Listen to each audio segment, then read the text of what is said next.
สบายดีทุกคนวันนี้ก็ได้มีเวลามาซื้อโถดอกไม้มาขยายออกอีก2โถอันนี้ก็โถที่1เดอันนี้ก็โถที่2ขยายปีนี้2โถ1 2 3 4 5 6มื้อก่อนก็เริ่มจากปลูกแต่โถเดียวนี้น้อยๆนี้นี่น้อยๆเท่านี้โตมาขยายมาเป็น6แล้วเดี๋ยวนี้ฮะปีทำอิฐขยาย1ต่อมาเป็น2ต่อมาเป็น2เป็น6แล้วเดี๋ยวนี้นี่แหละปลูกแบบบ่ขาดหวังคือว่างามก็เอาบ่งามก็อย่าแต่ว่าหดใส่ฝุ่นอยู่ได้เอาสุดท้ายมันก็งามจบดีปลูกแบบบ่ขาดหวังเฮาก็บ่เสียใจถ้าว่าบ่งามก็บ่เสียใจนะและอีกโถหนึ่งมันเหลือมันสู้สิมาปลูกผักบัวไอ้บัดนี้มื้อก่อนก็อาณาปลูกผักบัวใส่กระสามโลดบ่มีเวลาสิไปซื้อบ่มีเงินเลยสิมาแบ่งจากถังตัวนี้แหละในกระสามนี่แหละแบ่งใส่ตัวนี้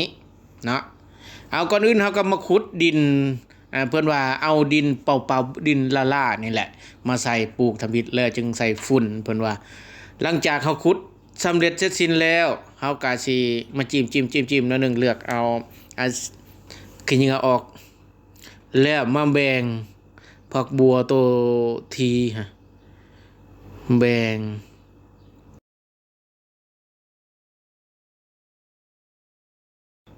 มาปลูกใส่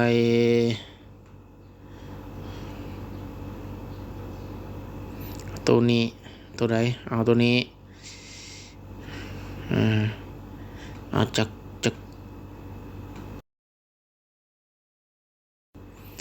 ใหญ่ก่อนมันทีพ่นแล้วก็เอาอีกอันหนึ่งตัวนี้แล้วมันทีอยู่บ้ายังบ่พอวะมันยังห่างอยู่เอาอีกอันหนึ่งอยู่พี่ตัวนี้ตัวไหนวะเอาตัวนี้ตัวนี้จะดีก่อนแล้วมาปลูกนำกันนี่น่าจะพอดีแล้วเอาน้ำมาหดบาทนี่เด้อ